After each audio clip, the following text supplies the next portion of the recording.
एक साधु आए गांव में, भिक्षाम देही, वो भिक्षा मांग के खाते, मैया भिक्षा भिक्षा भिक्षा। एक मैया बोली गुरुजी भिक्षा तो मैं दे दूंगी, मेरे बेटा नहीं है, कई साल हो गए ब्याह के, कोई पुत्र नहीं, कृपा करो महाराज। साधु बोले ला भिक्षा ला। उसने भिक्षा दी, लो हाँ तूने मुझे भिक्षा दी, अब जा। उन्होंने कुछ प्रसाद दिया, ले खा ले, बच्चा होगा।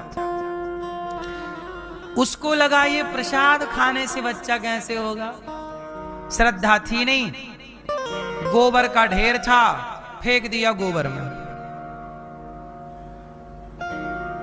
वो गोबर में फेंका।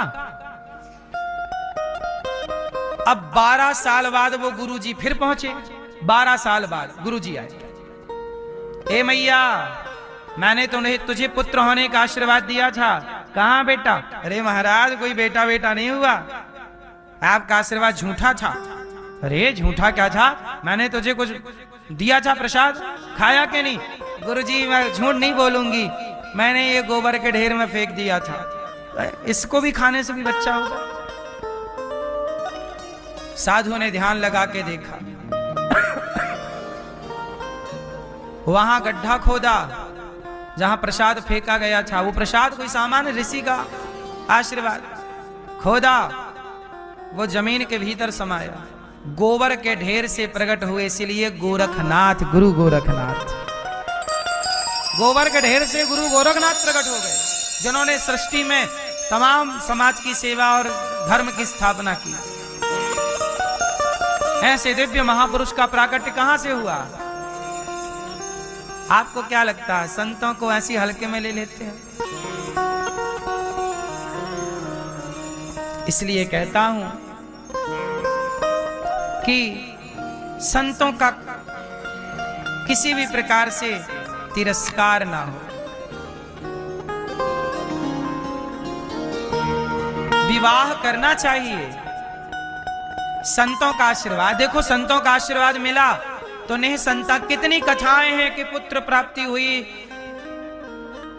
आशीर्वाद। एक प्रसिद्ध कथा है मार्कंडेय जी की।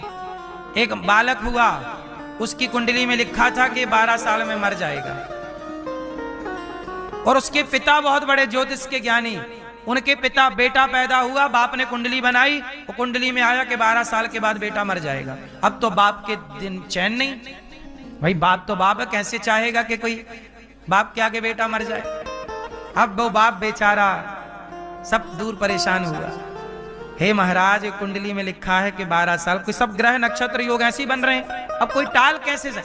काल को कौन टालेगा, विधान को कौन टालेगा, क्या करें? तब संत आए, संतों ने कहा एक काम कर, तू अपने बेटे की मृत्यु टालना चाहता है तो जो भी संत दिख जाएं प्रणाम करवा।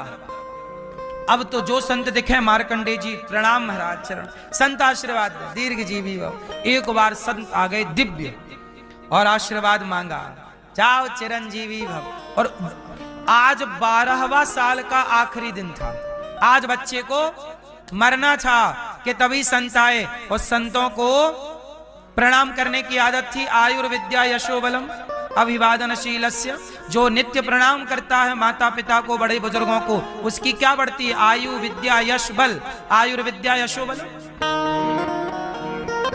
अभिवादन करने से, सम्मान करने से, सेवा करने से भगवान क्या होगा। तब एक महासंत आए, चरणों में प्रणाम किया, संत ने कहा चिरंजीवी भव, जाओ लंबी आयु दीर्घ जीवी भव। साधु के चरणों में पिता गिर पड़ा, महाराज ये चिरंजीवी नहीं है, दीर्घ जीवी नहीं हो सकता, आज इसका आखिरी दिन है, ये मर जाएगा। संत बोले कैसे हो जाएगा? देखो महाराज कुंडली कह रही है, कुंडली। तुरंत संत ने ब्रह्मा जी, साधु मतलब साधु दिव्य संत, ब्रह्मा जी से बात की, वो सनकादि थे, ब्रह्मा जी से बात की कि ब्रह्मा जी क्या है? बोले आज इसका आखिरी है। भगवान सनकादि बोले नहीं, हमारा आशीर्वाद मिथ्या नहीं होना चाहिए, दिन भर भगवान का नाम जपता हूं, राम राम कृष्ण कृष्ण श्रीमन्नारायण। और आज मैंने आशीर्वाद दे दिया तो ये मर जाएगा बच्चा, यदि मर जाए तो फिर मेरे भजन का प्रभाव क्या है, टालो इसकी जैसी मृत्यु हो। भैया वो मार्कंडेय जी, वो बालक जो कल आज मरने वाला था, संतों के आशीर्वाद से सब कुछ विधान चेंज हुआ और 7 लोग अमर हैं। अश्वत्थामा बलिर्व्यासो हनुमानश्च विभीषण कृपा परशुरामश्च, ये सब जीवित हैं। 8वें मार्कंडेय जी चिरंजीवी बने, आज भी मार्कंडेय जी, वो आशीर्वाद संतों के मार्कंडेय जी जीवित, कल्पों के लिए अमर हो गए, अमर हो गए।